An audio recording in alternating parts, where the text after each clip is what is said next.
नमस्कार। घटना चक्र बुक वीडियो में आपका हार्दिक स्वागत है। आइए प्रारंभ करें इस यात्रा को, जहां हर विषय वस्तु को हम सरल, स्पष्ट और परीक्षा उपयोगी ढंग से प्रस्तुत करेंगे। फिजिक्स बड़ा कॉमन सा शब्द है ना, स्कूल से ही हम सब इसे सुनते आ रहे हैं। लेकिन क्या कभी ये सोचा है कि भाई इस शब्द का मतलब क्या है, मतलब ये आया कहां से? चलिए आज इसी शब्द की कहानी को थोड़ा और करीब से जानते हैं।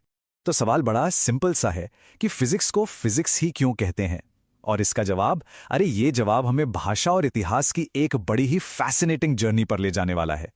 तो इस शब्द की जड़ों तक पहुंचने के लिए हमें चलना होगा प्राचीन ग्रीस। जी हां, इसकी कहानी एक बहुत पुरानी भाषा में छुपी हुई है। तो ये जो इंग्लिश का शब्द है ना, फिजिक्स, ये दरअसल आया है एक ग्रीक शब्द से, और वो शब्द है फ्यूसिस। सोचिए, यही वो एक शब्द है, वो जड़ है जिसने मॉडर्न साइंस की इतनी बड़ी ब्रांच को अपना नाम दे दिया। अच्छा, तो अब अगला सवाल ये है कि इस पुराने से ग्रीक शब्द फ्यूसिस का आखिर मतलब क्या था? क्योंकि सच कहूं तो इसका मतलब ही इस पूरी कहानी का दिल है। तो जवाब है प्रकृति, या फिर कह लीजिए प्रकृति का ज्ञान।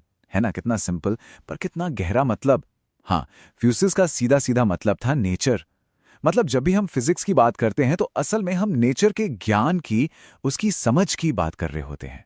पर कहानी यहां खत्म नहीं होती, और जो सबसे इंटरेस्टिंग बात है ना, वो ये है कि नेचर को समझने का ये आइडिया सिर्फ ग्रीस तक ही नहीं रुका था।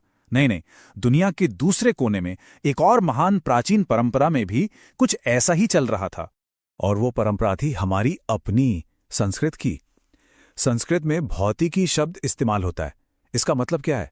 भौतिक जगत का अध्ययन, यानी हमारे आसपास जो भी फिजिकल वर्ल्ड है उसकी पढ़ाई। ये कितनी कमाल की बात है कि दो इतनी बड़ी अलग अलग सभ्यताओं ने एक ही फंडामेंटल आइडिया को पकड़ा और उसे एक नाम दिया। तो यहां पर हम दो पैरेलल रास्ते देख सकते हैं, है ना? एक तरफ ग्रीक रास्ता है फ्यूसिस, जिसका मतलब नेचर, और उससे निकला फिजिक्स।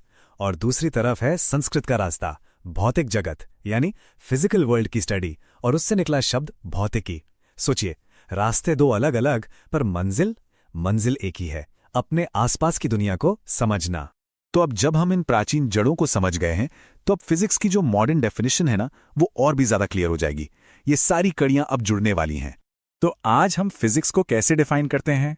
कुछ इस तरह कि ये प्रकृति के फंडामेंटल लॉज की स्टडी है, और ये भी कि ये लॉज अलग अलग नेचुरल फिनोमेना में कैसे दिखते हैं या काम करते हैं।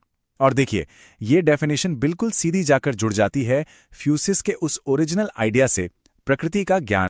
तो एक बार फिर से इस सफर को फटाफट देख लेते हैं। कहानी शुरू हुई ग्रीक शब्द फ्यूसिस से, जिसका मतलब था नेचर। फिर ये आइडिया बड़ा और बना नॉलेज ऑफ नेचर, और आखिर में आज हम इसे जानते हैं फिजिक्स के नाम से, यानी नेचर की एक सिस्टमैटिक स्टडी।